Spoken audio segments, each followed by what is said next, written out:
Oke, hari ini kita akan kembali melihat bagian firman Tuhan So now we are going to look at a portion of God's Word di dalam pasal yang ke-12 dari Injil Yohanes, from chapter 12 in John, ayat ke-27 sampai ayat yang ke-36. verses 27 to 36. Kita akan membahas Injil Yohanes sampai akhir November, setelah itu kita akan break dan masuk ke tema Natal.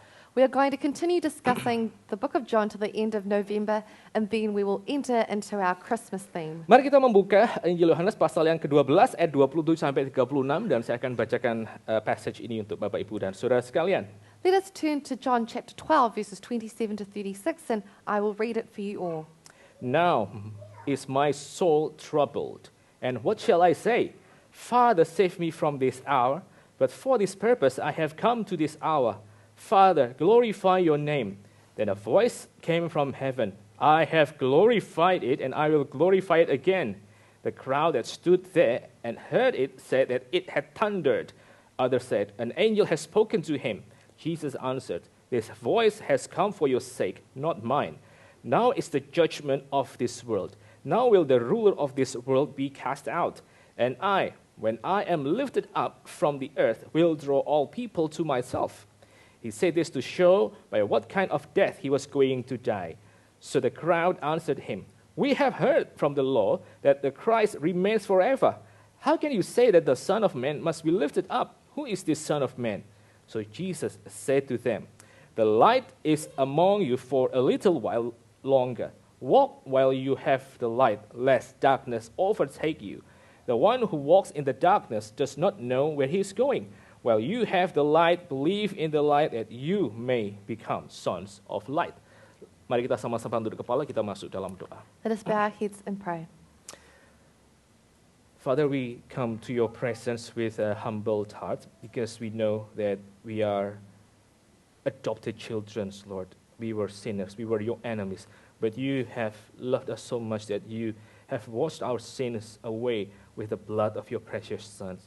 Lord, we come to you as your adopted children, bought by the blood of Jesus Christ, and we pray and ask for your mercy one more time this Sunday morning, that you will once again speak to our hearts, Lord.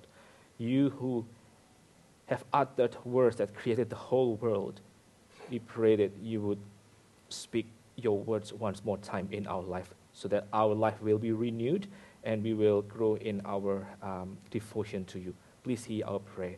Bless your servant that would speak your words, Lord, and bless everyone here who is ready to receive the seed of the truth. In the name of Jesus Christ, we pray. Amen. Bapak Ibu sekalian, di dalam ayat-ayat ini maka Tuhan Yesus dia melanjutkan apa yang dia katakan di dalam passage yang sebelumnya. In these verses, brothers and sisters, Jesus continues the words that he spoke in the previous passage. Pada perikop yang sebelumnya dikatakan bahwa bagaimana orang-orang Yunani, bukan Yahudi, orang-orang Yunani ketika mereka ada di Yerusalem, kemungkinan besar untuk mempersiapkan Passover. In the previous passage, we see that the Greeks, so not the Jews, had come to Jerusalem in preparation most likely for the Passover. Dan pada waktu mereka mempersiapkan diri untuk memperingati Passover, mereka mengatakan satu keinginan ini. Kami ingin melihat Tuhan Yesus di dalam Passover. And when they prepared themselves for the Passover, they said, we want to see Jesus. Dan Tuhan Yesus mengatakan bahwa kalau engkau sungguh-sungguh ingin melihat siapakah Kristus, engkau harus melihatnya di atas kayu salib. And Jesus said, if you truly want to see Christ, you must see him upon the cross. Engkau harus melihatnya sama seperti engkau melihat benih yang jatuh ke tanah dan kemudian akhirnya berbuah lebat. You must see him the same as a grain of wheat which falls to the earth, dies, and then produces much fruit.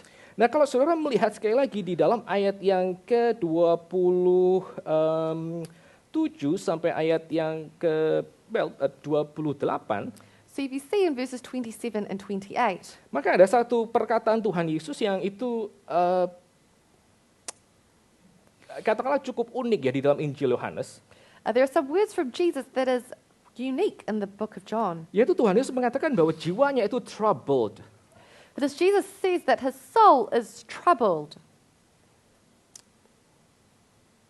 Lalu pertanyaannya adalah, kenapa Tuhan Yesus bisa mengalami trouble di dalam jiwanya?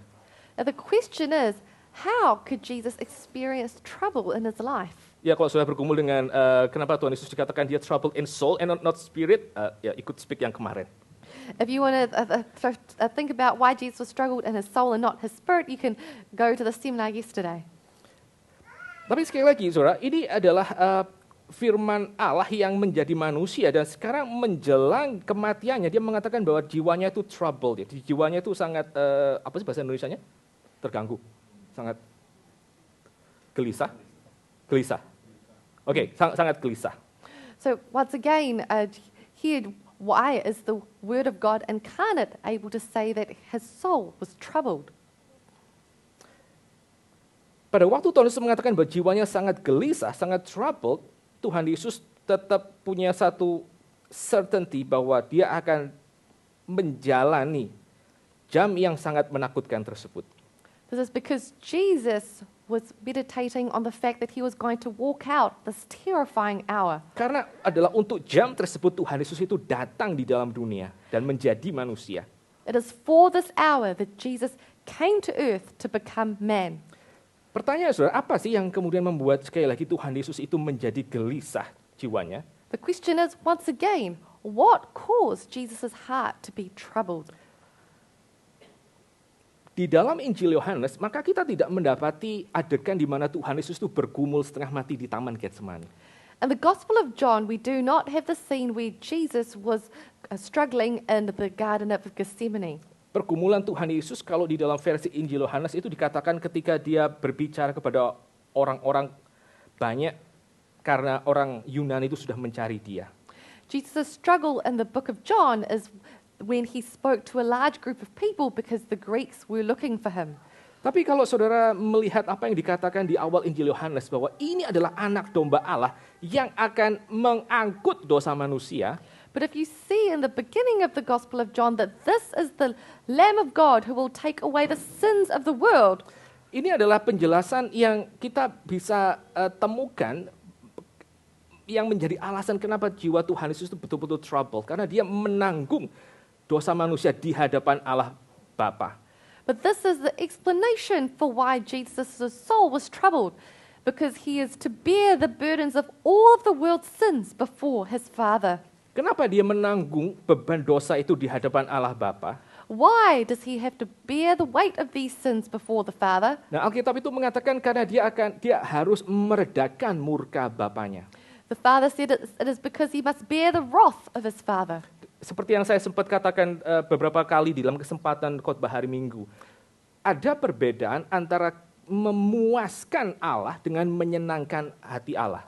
Such as I said before in our Sunday sermons, there is a difference between appeasing God and pleasing God. Memuaskan Allah itu di dalam arti apa? Di dalam arti kita menyingkirkan murka Allah yang menggantung atas hidup kita. Itu kita berusaha untuk memuaskan tuntutannya supaya dia tidak lagi murka.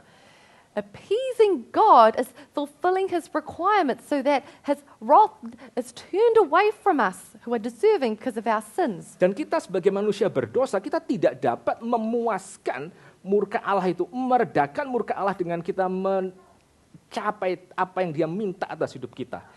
And as sinful human beings, we have no capacity to appease the wrath of God or to reduce it against us. Dan sebagai anak domba Allah ya, sebagai the Lamb of God yang mengangkut dosa dunia, itu yang dikerjakan oleh Tuhan Yesus. Dia menyerahkan dirinya untuk memuaskan Allah.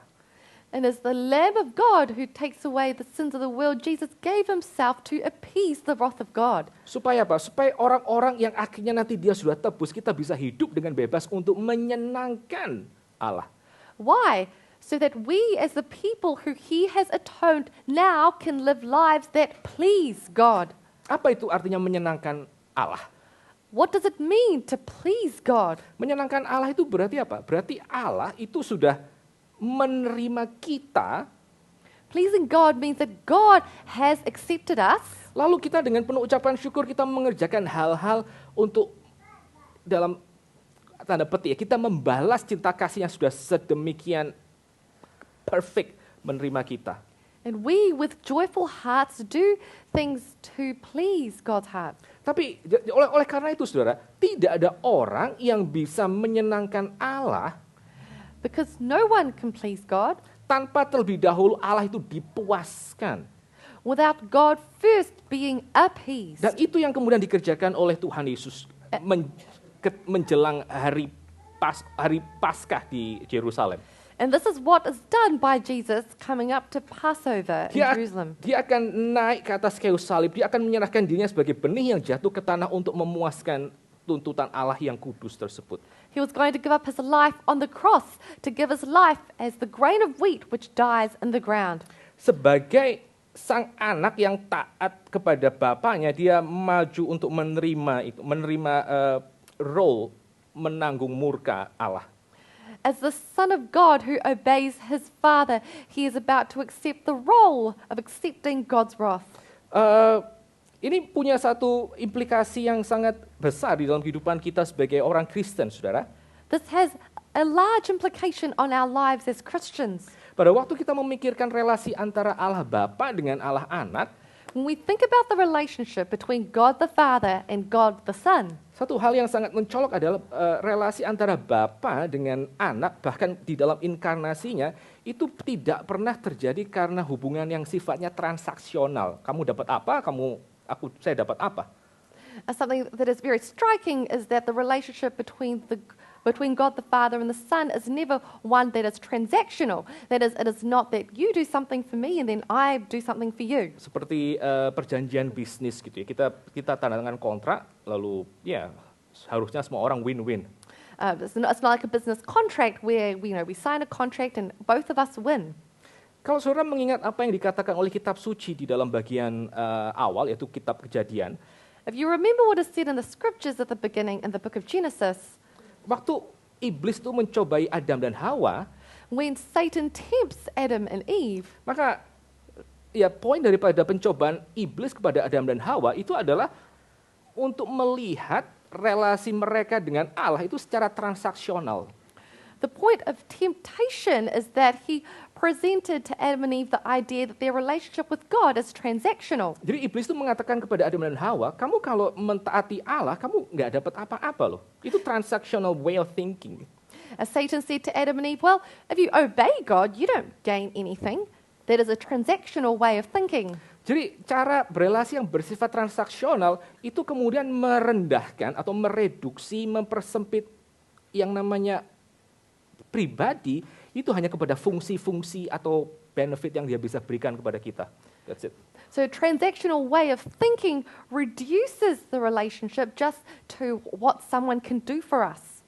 Relasi transaksional itu melihat apa sih profit yang orang ini bisa berikan kalau saya mau terus bersama dengan dia.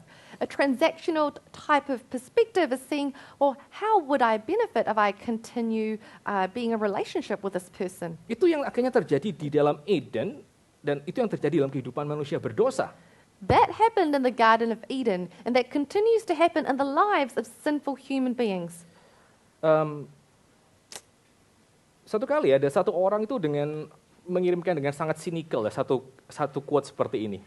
Once there was a person who made this very cynical quote. Mengatakan seperti ini ya, di balik setiap pria sukses itu selalu ada wanita.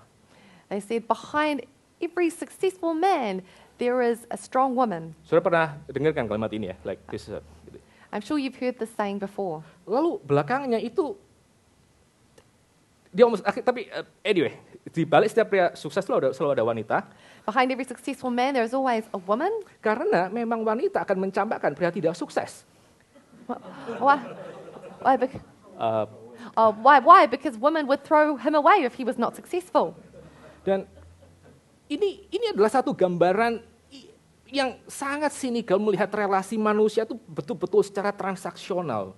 There's a very cynical way of viewing human relationships as transactional. Kayak pengertian bahwa di balik setiap pria sukses ada wanita yang tadinya dimengerti bahwa ada orang yang berkorban, rela menemani supaya orang ini dari nothing menjadi something. behind every successful man the idea that there is a woman who has sacrificed and done many things to support this man to where he is, from nothing into something. Itu di dalam dunia kita itu pengertian yang sangat mulia tadi itu akhirnya betul-betul direduksi menjadi ya itulah menjadi relasi bisnis gitu. In our world, this idea that is so great is reduced to something like a business transaction. Tapi kalau saudara melihat apa yang dikatakan kitab suci tentang Tuhan Yesus, relasi antar anak dengan Bapa, But if you see in the Bible the relationship between Christ, the Son, and the Father, kita menemukan bahwa relasi Tuhan Yesus dengan Bapanya itu bukan relasi transaksional.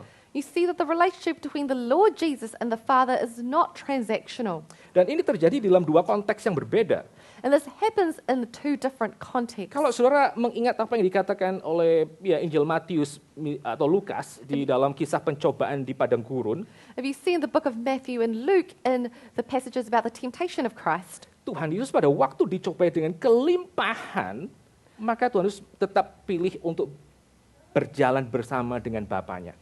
when Jesus is tempted by all the wealth in the world, he still chose to walk with his Father. Pada waktu dalam bagian ini Tuhan Yesus dia diperhadapkan dengan kayu salib ya, yang harus dia jalani untuk menanggung murka Allah. In this section, Jesus is confronted with the cross, which he must bear in order to bear the wrath of his Father. Dia tetap setia ada di dalam posisinya sebagai sang anak yang menuntaskan kehendak Bapanya. He still acted in his role as the son who would fulfill the will of his Father. Bagi Tuhan Yesus, relasi dengan Bapanya itu melampaui kelimpahan atau kemudian resiko dia harus menanggung murka Allah di atas kayu salib. For Jesus Christ, his relationship with the Father was more important than the risk or the struggle of having to bear the wrath of God on the cross. Untuk menjadi pohon keselamatan bagi orang-orang yang percaya. In order to become the tree of sacrifice for those who believe. Di dalam Injil, saudara, maka saudara melihat bahwa yang namanya person, yang namanya pribadi itu jauh lebih agung ketimbang sekedar benefit yang orang itu bisa terima. In the gospel, you see that the person is much more important than the benefits that they might receive. Nah, kalau kita melihat misalnya contohnya ini sangat agung sekali diperlihatkan di dalam pernikahan Kristen. You see this example beautifully portrayed in the Christian marriage.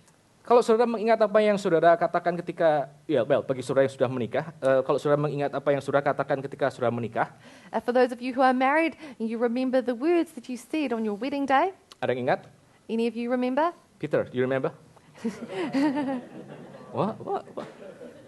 Like, waktu kami menikah, saya harus menghafalkan itu ya, janji pernikahan yang luar biasa panjangnya, itu kayak satu paragraf sendiri itu.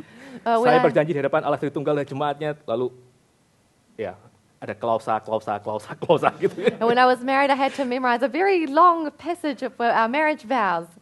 Ya, tapi saya tadi sempat cari, lalu kira-kira bunyinya mungkin seperti inilah, yang general ya. But this is sort of, I guess, the generic gist of what people would say. I, someone, take you, someone, to be my wife/husband, to have and to hold from this day forward, for better, for worse, for richer, for poorer, in sickness and in health, to love and to cherish, till death do us apart, according to God's holy law. In the presence of God, I make this vow. Saya terjemahkan, saya mengambil engkau untuk menjadi suami atau istriku yang sah, dan untuk memilikimu, untuk menggenggammu dari hari ini sampai seterusnya, dalam kondisi yang senang maupun susah, lancar maupun sulit, kaya maupun miskin, sehat maupun sakit, untuk mengasihi dan untuk menyenangkanmu, hingga maut memisahkan kita, sesuai dengan hukum Allah yang suci. Di hadapan Allah aku berjanji.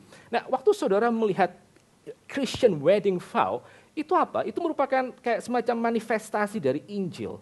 When you see the Christian wedding vow, this is a manifestation of the gospel. Yang mengatakan bahwa engkau itu pribadimu itu jauh lebih berharga ketimbang semua benefit yang engkau bisa berikan untuk hidupku. Which says that you, as a person, are of much greater value than any of the benefits that you could give me. Aku akan tetap setia menjaga relasi kita pribadi, entah sehat, sakit, kaya, miskin, lancar, ataupun susah, hingga maut memisahkan. I will faithfully guard our relationship, whether better or for worse, richer or for poorer, in sickness or in health, until death do us part. Dan ide itu dari mana? Ide itu adalah ide yang saudara bisa tangkap di dalam gagasan ini, di dalam gagasan penebusan yang harus yang harus dijalani oleh Tuhan Yesus. And where does this idea come from? This idea comes from the path that Jesus Christ had to undertake. Now is my soul troubled, and what shall I say? Father, save me from this hour, but for this purpose I have come to this hour. Father, glorify your name. Itu yang dikatakan oleh Tuhan Yesus di hadapan salibnya. That's what Jesus Christ said before his cross. Alkitab tidak mengatakan bahwa yang namanya menjaga relasi dengan Allah Bapa itu selalu rosy dan juga selalu lancar dan juga selalu romantik. The Bible doesn't say that having a relationship with the Father is always rosy, always an easy thing. Dan Alkitab dengan jelas mengatakan itu penuh dengan pergumulan, even kayak Tuhan Yesus sendiri, dia troubled itu, soul-nya. The Bible clearly states that there are struggles, and Jesus himself also had struggles. Dan ini menjadi satu kekuatan bagi kita ketika kita juga belajar untuk hidup mentaati Allah. And this is a strength for us when we also obey God in our lives. Tuhan Yesus mentaati Bapanya dengan sangat sulit untuk menanggung murka Allah. Jesus obeyed his Father with so much difficulty in order to bear his wrath. Kita sebagai orang Kristen pada waktu kita belajar untuk taat dalam kondisi yang sangat sulit, kita melakukannya tanpa perlu lagi menanggung murka Allah. When we as Christians learn to obey, even in very difficult situations, we no longer have to bear the wrath of God. Now is my soul troubled, and what shall I say? Father, save me from this hour, but for this purpose I have come to this hour. Father, glorify your name. Nah, kita tidak akan membahas terlalu detail ayat-ayat yang dipaparkan berikutnya, tapi kita akan langsung melihat apa yang kemudian dikerjakan oleh salib Tuhan Yesus menurut bagian ini. And we'll not speak about the following verses in too much detail, but we will focus on the cross in this passage. Kita akan fokus kepada impact of the cross We'll focus on the impact of the cross di dalam 3 poin, in 3 points. yaitu adalah Allah Bapa dipermuliakan, That as the Father is glorified, lalu dunia dihakimi, Yes. penguasa dunia dihakimi, that as the ruler of the world will be judged, dan kemudian yang ketiga adalah orang-orang mengalami keselamatan ketika mereka ditarik untuk datang kepada Kristus. and thirdly, people experience salvation as they are drawn towards Christ. Kita akan lihat poin yang pertama, implikasi atau impact daripada salib Kristus yang membuat dia trouble di hadapan murka Allah. We'll see the impact of the cross that causes Jesus to be troubled. Kita lihat lagi sekali lagi ayat yang ke-28 sampai ayat yang ke-28 sampai 29. We'll look at verses 28 and 29 again. Father, glorify your name. Then a voice came from heaven, I have glorified it and I will glorify it again. The crowd that stood there and heard it said that it had thundered. Others said, an angel has spoken to him. Jesus answered, this voice has come for your sake, not mine. Saudara, impact yang pertama atau hasil yang pertama dari Tuhan Yesus, dia mentaati secara free untuk menanggung murka Allah adalah yang namanya Bapa itu dipermuliakan. My brothers and sisters, the first impact or consequence of Jesus obeying the Father willingly is that the Father is glorified. Sekali lagi saudara, pada waktu saudara mengingat apa yang terjadi di dalam Eden, itu adalah satu momen ketika Allah itu tidak dipermuliakan.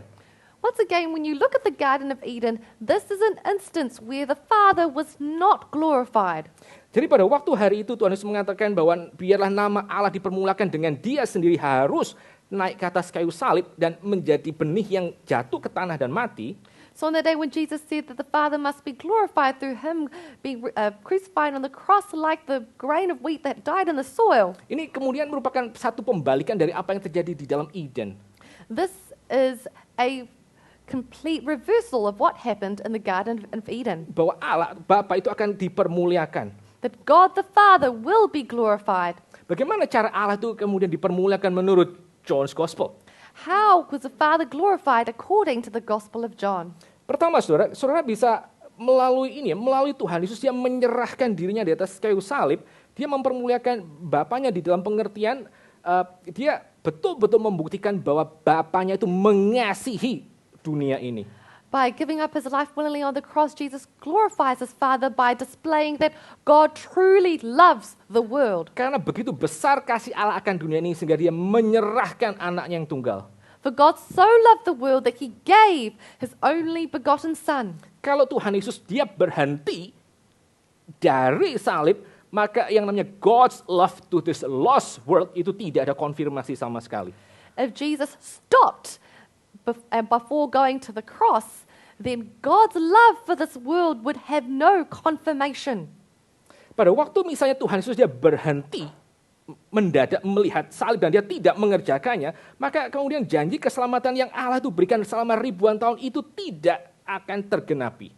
If Jesus stopped before the cross and did not go up onto it, then God's promise of salvation that he had given for thousands of years would have no fulfillment. Dan kalau misalnya janji Allah itu tidak digenapi, and if God's promise is not fulfilled, apa bedanya Allah itu dengan pendusta? then how would God be different to a liar? Jadi bagian yang pertama yang namanya salib Kristus itu mempermuliakan Bapanya karena dia menunjukkan siapakah Bapanya, isi hati Bapanya secara jelas kepada dunia yang hilang ini. So firstly, the cross of Christ glorifies God because it shows to us clearly what God's heart is. Saya mungkin tahu ya bahwa di dalam kepustakaan Kristen literatur Kristen, that's the word. Literatur Kristen itu ada satu buku yang namanya Love Languages, 5 Love Languages. I'm sure you know that in Christian literature there is a book called The 5 Love Languages. Lalu kita akhirnya dipaksa pilih salah satu dari itu semua gitu ya. And we're forced to pick one out of the 5. Saya waktu baca kayaknya saya 5-5-nya nih. When I read it, I was like, I think I need all 5. Gitu ya. Jadi buku itu menceritakan bahwa setiap orang tuh punya love languages yang berbeda-beda dan kadang-kadang konflik di dalam whatever lah relasi itu karena kita gak ngerti love language-nya itu apa gitu. So the book teaches that people have roughly 5 love languages, and sometimes conflict in relationships occur because we misunderstand each other's love language. Saya percaya ini juga terjadi dalam relasi kita dengan Allah. I believe that also happens in our relationship with God. Dan kita semua itu sangat tempted di dalam area ini, saudara. And all of us are very tempted in this situation. Kadang-kadang dari observasi saya akan orang lain ataupun observasi saya atas hati saya sendiri, So sometimes through observing other people and also indeed at looking in my own heart, kadang-kadang kita tuh bisa tidak terima loh. Kita tahu-tahu ya, kita tuh bisa kayak semacam tantrum ngomel sama Allah ketika kita melihat orang lain itu diberkati lebih besar daripada kita. so sometimes we don't accept it and we can throw a big fit before God when we see that other people are more blessed than we are. Misalnya kita melihat misalnya apa ya, let's say kita bergumul untuk mencari pekerjaan, lalu kita dapat orang itu bukannya cari pekerjaan, dia yang dikejar sama company untuk direkrut jadi pegawainya. Terus kita kayak,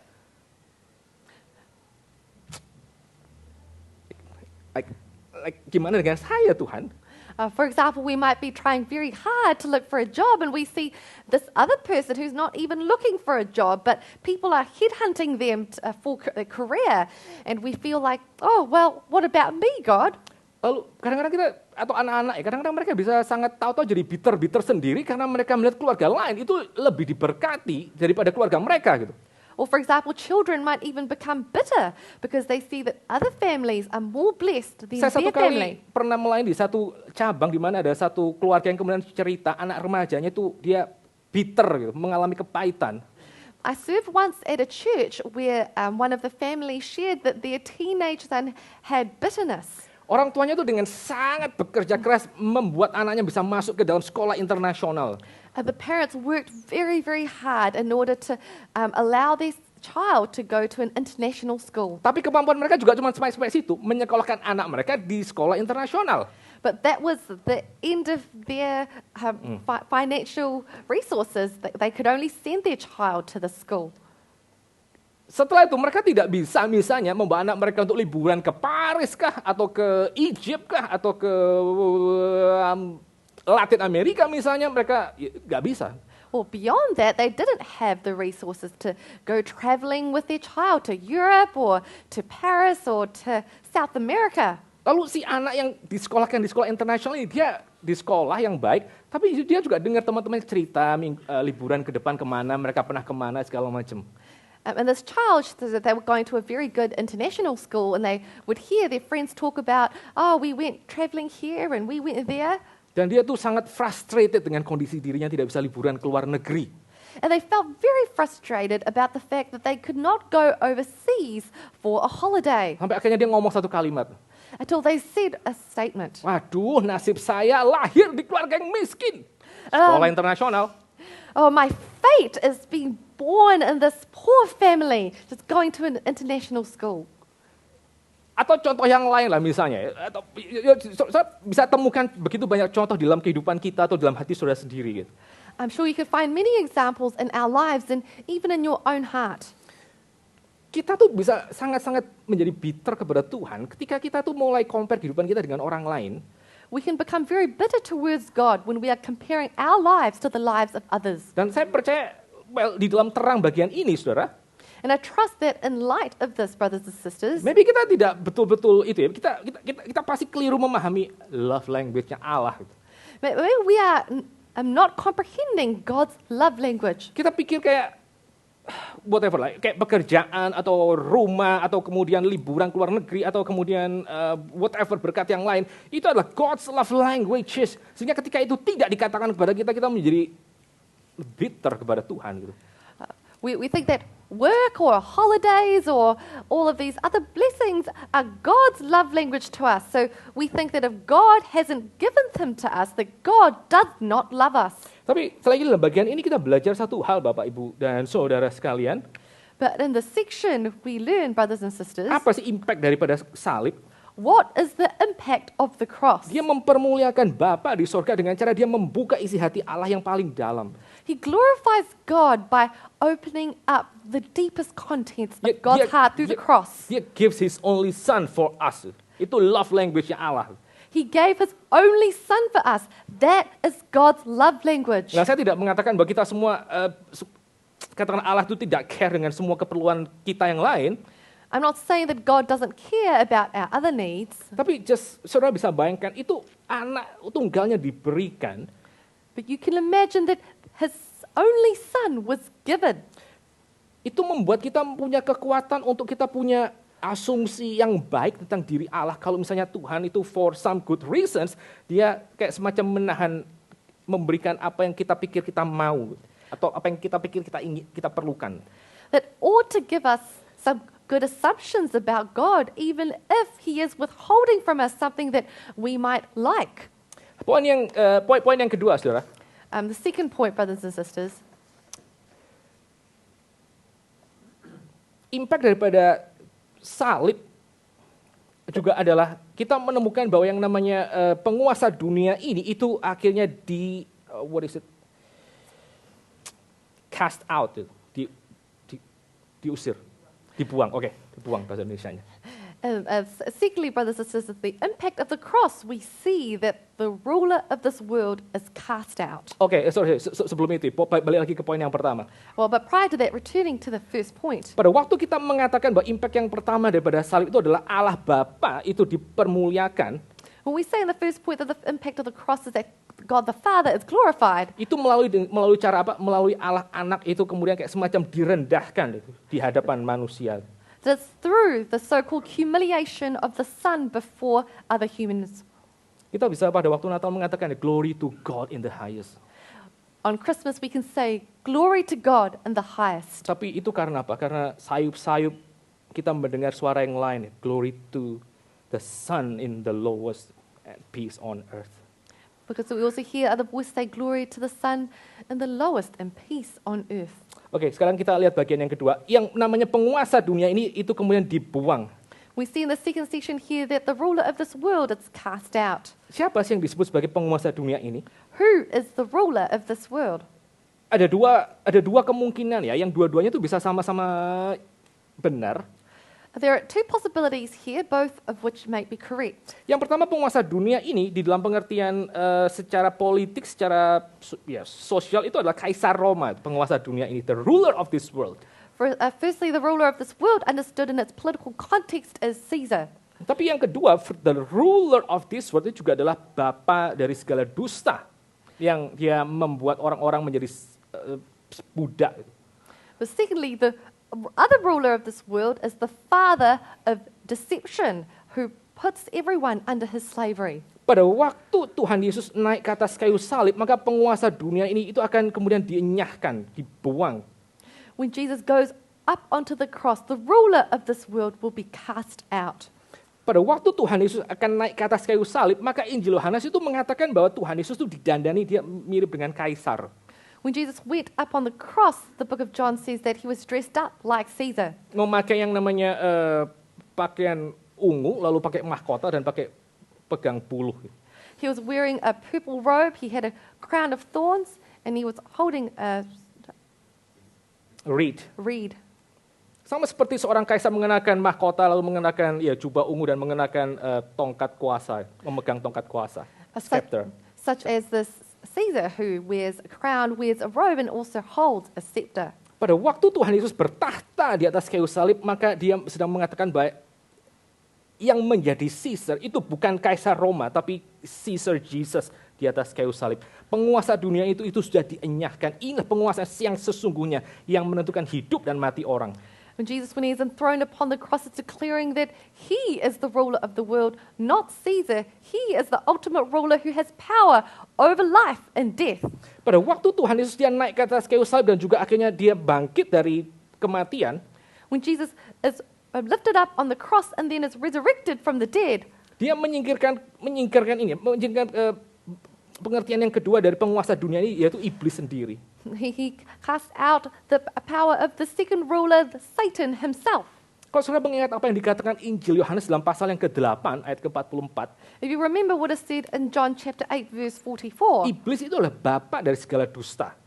Satan is the father of all lies. Dan dia pekerjaannya hanya untuk mencuri dan membinasakan. And his job is just to steal, kill, and destroy. Waktu Tuhan Yesus naik ke atas kayu salib dan bangkit, dia menigate bapa segala dusta itu yang mencuri dan membinasakan. When Jesus is up on the cross and is resurrected, he negates all of the works of the father of lies. Yang mencuri dan membinasakan. Who steals and destroys. Dengan cara apa? Dia memberikan eternal life bagi orang yang mau menerimanya. How? By giving eternal life to those who would receive it. Lalu kemudian yang ketiga. Thirdly, impact daripada kayu salib. The impact of the cross. Ayat ke-22 sampai ayat yang ke-33.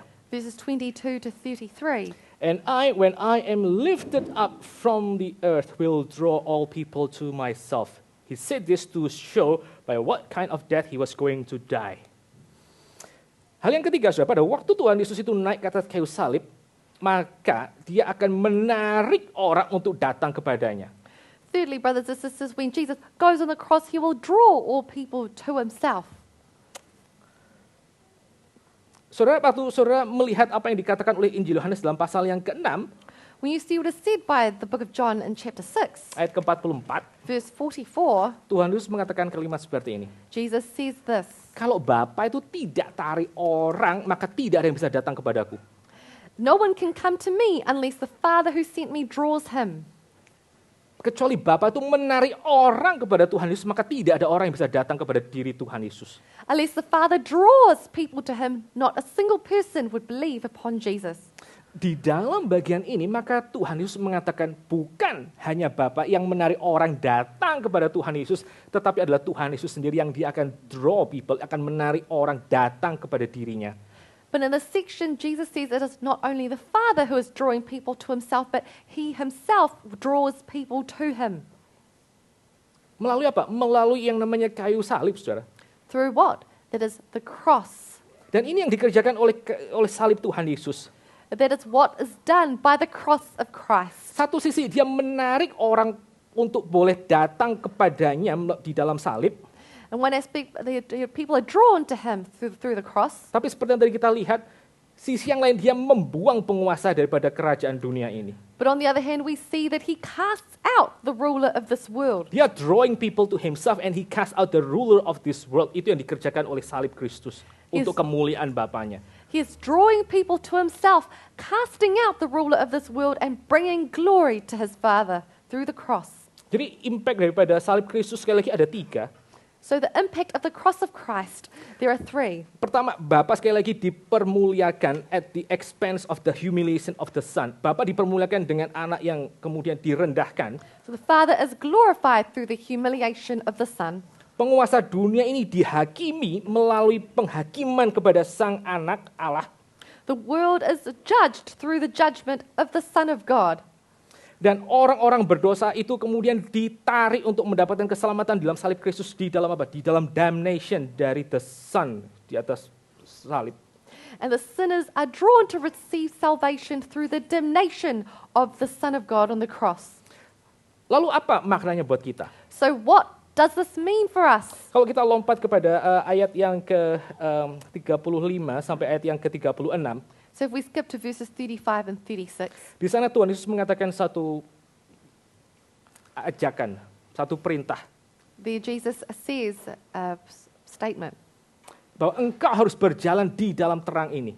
that you must walk in this light. Engkau harus percaya kepada terang ini.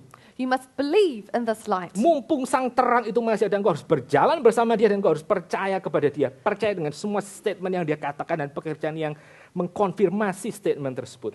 While you have the light, believe in the light, believe in everything that he has said and that he has done. Saya kemarin ini ya saudara, ikut satu acara perayaan Diwali. Saya percaya juga saudara mungkin diundang gitu. Yesterday I went to part of a Diwali festival, which I'm sure that some of you were also invited to. Jadi kami pergi ke satu orang ini yang sedang merayakan Diwali. So we went to this person who was celebrating Diwali. Kira-kira jam 7 malam. It was about 7 at night. Lalu kami ya datang ke sana lalu kemudian ngobrol, lalu ada begitu banyak kayak makanan-makanan kecil. We chatted with people and there was lots of different snacks. Orang semakin lama semakin banyak datang. More and more people came as the night went on. Terus saya tuh pikir, ya ini semua yang ada di meja makan ya ini. Gitu. Jadi saya mengenyangkan diri dengan manisan, dengan cookies dan segala macam. And I thought, well, whatever was on the table, well, I suppose that's it. So I made myself full by eating all sorts of sweet snacks. Sampai akhirnya udah jam 9. Until 9 o'clock came. Ya, hari ini mau khotbah kan, jadi saya pamit saya mau persiapan buat khotbah dan seterusnya. Today I'm preaching, so I said I must go home because I have to finish preparing for my sermon. Terus si ibu ini yang punya rumah mengatakan, And the host of the house said, "Loh, jangan pulang dulu, ini makanan belum keluar." Don't go home yet, the food hasn't come out. Lah saya tuh dari tadi 2,5 jam udah makan manisan macam-macam. I've already been eating snacks for 2.5 hours. Akhirnya dia tunda gitu. Terus ya saya sebagai orang Asia gitu, saya juga sungkan kan kalau saya nggak makan, tidak menghormati. So she kept delaying, and I as an Asian person also felt a bit awkward if I didn't eat the food that she offered. Ya akhirnya saya makan karbo lah lewat jam 9 malam. So at the end I ate more than my carb intake after 9 p.m. By the way, saudara, Diwali itu merayakan apa? What is the Diwali celebration? Diwali itu dikenal sebagai the Festival of Light. Diwali is known as the Festival of Light. Nah itu ada banyak tradisi tentang Diwali. Tidak ada satu single tradition yang menjelaskan apa itu Diwali. Sama seperti orang Kristen tahu apa itu Christmas.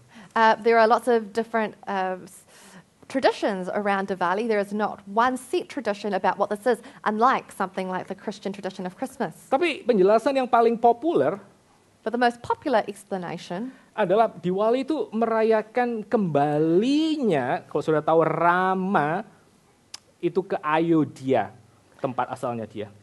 Is that the most popular explanation is Rama, if you know who that is being celebrated for his return to Ayu or his birthplace. Kalau sudah tahu kisah Ramayana. If you know the story of Ramayana. Ya singkat kata Sita itu diculik oleh satu raksasa kepala 10 yang namanya Ravan. Sita was kidnapped by a monster with 10 heads called Ravan. Lalu Rama ditemani dengan adiknya Lasmana sama this Monkey King Hanuman itu pergi menyelamatkan Sita dari Rahwana. And Rama with his brother and also the Monkey King go to fight this monster to gain Sita back. Waktu bisa menyelamatkan Sita, si Rama dia ragu-ragu, dia tidak lagi mau terima Sita. And after saving Sita, he felt a bit of doubt and did not want to accept Sita again. Ya karena dia pikir Sita sudah tidak lagi setia kepada dia, because sudah kelamaan sama si Rawana. Because he thought maybe Sita was unfaithful to him. She had been with Ravana for too long. Tapi long story short, akhirnya mereka reconcile, rujuk kembali. Rama mau terima Sita.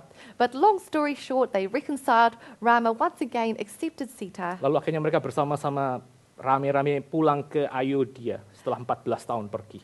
And together they went back to Ayu after 14 years away. Lalu orang di negara Ayodhya itu mereka harus menyalakan lights untuk memimpin Rama, Sita dan Hanuman dan Lasmana pulang ke rumahnya. And so people in Ayu, his village, had to light up lights in order to lead Ramayana and his band of people back home. Dan itu menjadi salah satu penjelasan kenapa orang merayakan Festival of Lights, karena mereka mengenang apa yang dikerjakan Rama untuk Sita and so on. And that's why people celebrate the Festival of Lights, because they are remembering what Rama did for Sita and so on and so forth. Di dalam bagian ini, saudara, Tuhan Yesus mengatakan, mumpung sang terang itu masih ada, you believe in him, you walk with him. Kau percaya kepada dia dan kau berjalan bersama dengan dia. In this passage, Jesus says, while you have the light, believe the light, walk with the light. Epic Ramayana itu tidak historical. The epic of Ramayana is not historical, Tapi the Gospel of Jesus Christ itu historical. but the gospel of Jesus Christ is historical. Itu disaksikan oleh sumber baik Jewish, Roman atau Christian pada abad yang pertama. It is witnessed by the different accounts of Jews, of Romans, and of Christians of the first century. Injil itu mengatakan bahwa Tuhan Yesus dia bukan orang yang perlu terang untuk kembali pulang ke jalannya. The gospel states that Jesus is not someone who needs light so he can return home. Tapi Tuhan Yesus itu adalah sang terang itu sendiri. But Jesus is the light. Tuhan Yesus sang terang itu sendiri, itu dia tidak deterred, dia tidak ragu-ragu apakah dia akan menyelamatkan orang-orang yang unworthy ini atau tidak. Jesus does not doubt whether he would save unworthy people or not. Dia dari awal dia tahu dia akan pergi dan untuk jam ini dia betul-betul akan datang dan menyerahkan dirinya untuk menebus orang-orang yang unworthy itu. Jesus from the beginning knew that he lived for the hour in which he would give his life for these unworthy people. Dan apa yang dikerjakan oleh Tuhan Yesus sang terang itu di atas kayu salib, Well, what was done by Jesus, the light on the cross, itu bukan hanya sekedar ini ya, kayak semacam satu inspiring stories untuk kita itu bisa hayati, untuk kita bisa coba imitate. these are not just inspiring stories in order for us to look at and to imitate. Tapi apa yang dikerjakan oleh Tuhan Yesus di atas kayu salib sekali lagi itu memberikan dampak yang kekal, saudara. What was done by Christ on the cross gives us eternal implications. Bahwa Allah Bapa itu akan dipermuliakan melalui salib anaknya. Isi hatinya akan dibuka melalui salib anaknya. This is the love language of the Father. That the contents of God's heart would be opened through the death of his Son. That this is the heart of the Father. Bahwa sang penguasa dunia itu akan secara definitif ditaklukkan. That the ruler of this world would be definitively destroyed. Rahwana itu bukan ruler of this world. Dia cuma just one of the bad guys di dalam semua dunia ini. Ravana was not the ruler of this world. He is just one of the bad guys. Tapi salib Kristus itu dia secara definitif mentaklukkan penguasa kegelapan. But the cross of Christ has defeated the ruler of this world. Dan sekali lagi melalui salibnya sang terang itu dia memberikan keselamatan. Dia menarik orang untuk datang kepadanya dan bersatu dengan dirinya di dalam persekutuan yang mistis oleh ikatan Roh Kudus. And the cross of Christ draws people to him and unites people in fellowship mystically with the Holy Spirit.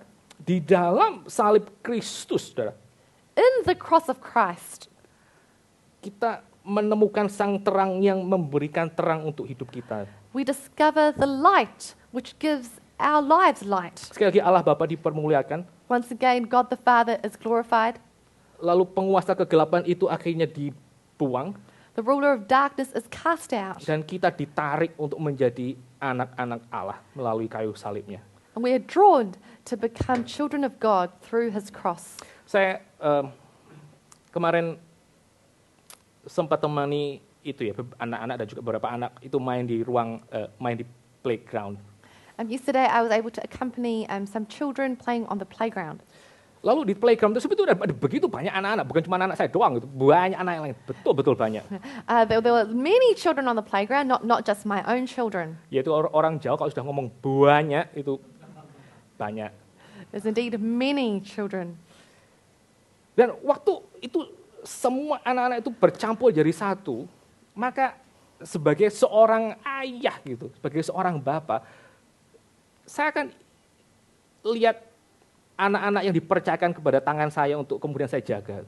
When you see all of these many children, as a father, I'm going to look after the children I've been entrusted with. Saya memberikan diri saya sebagai seorang bapak kepada mereka. I gave myself as a father to them. Dan saya menjaga mereka dari orang-orang yang mungkin akan berbuat jahat kepada mereka. And I looked after them from people who might do them harm. Dan pada waktu mereka tahu saya punya hati untuk menjaga mereka, bahwa saya mengasihi mereka, mereka secara natural mereka datang kepada saya. And when they knew that I was there to protect them and look after them, they naturally came towards me. Jadi tolong turunin aku, nggak bisa turun sendiri ya, saya turunin. Like, So, itu naturally call, memanggil. As you know, they say, oh, I can't get down by myself, so I would help them get down. And this is a natural calling, a drawing to me. Melalui salib Yesus Kristus, Bapak Ibu dan Saudara sekalian, Through the cross of Christ, brothers and sisters, yang terjadi adalah bahwa Allah yang menciptakan seluruh alam semesta ini, the Father who has created this entire universe, itu secara khusus dia memalingkan wajahnya dan menghadapkan matanya untuk orang-orang yang ditebus oleh anaknya. especially has turned his face and directed his eyes upon the people who his Son has atoned for. Pencipta seluruh isi dunia itu memberikan dirinya sebagai Bapa, dan dia memperhatikan satu persatu dari saudara dan kita sekalian. The creator of the universe has given himself as the Father to each and every one of us. Dia menjaga saudara dari si jahat yang akan menghancurkan hidup saudara. He's looking out after you so that the destroyer would not be able to capture your lives. Dan dia senantiasa menarik saudara melalui salib anaknya untuk terus-menerus datang kepada dia even di tengah kegagalan saudara.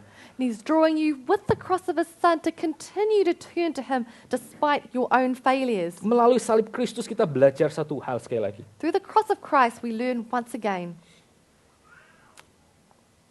Bahwa di hadapan Allah Bapa kita itu berharga. Our person itu berharga. Even though kita nggak bisa memberikan benefit apa-apa kepada dirinya. Tapi itu jantung daripada salib. that before God we are people of value, even though we can bring God no benefit.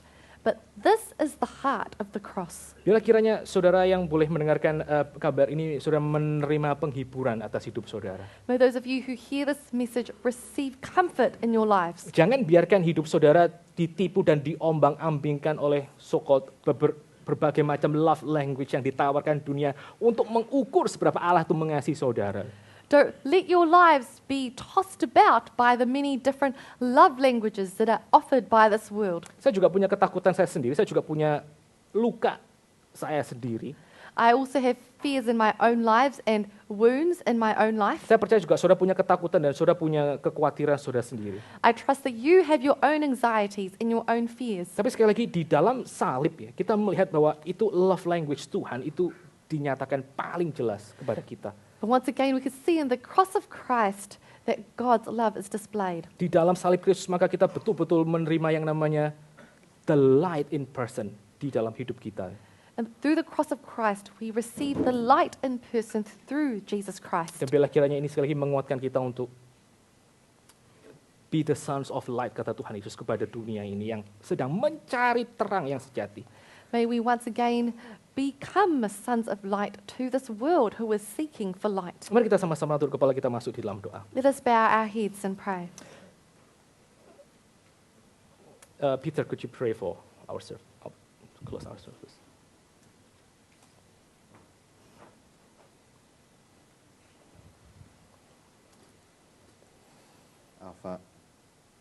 Our Father in heaven, we are so grateful for your word this morning that you have spoken through your servant, Vicar Andrew, to preach your word to us. Lord, help us to reflect on the glory of the cross of your Son, Jesus Christ, who has lived and died for us, and who is the ultimate manifestation of your love to a helpless and needy people. Lord, help these truths sink deep into our hearts, that we would respond not with indifference, but with a life truly transformed to know, love, and serve you. Thank you once again for your love displayed this morning in giving us your word. In Jesus' name, amen. Amen.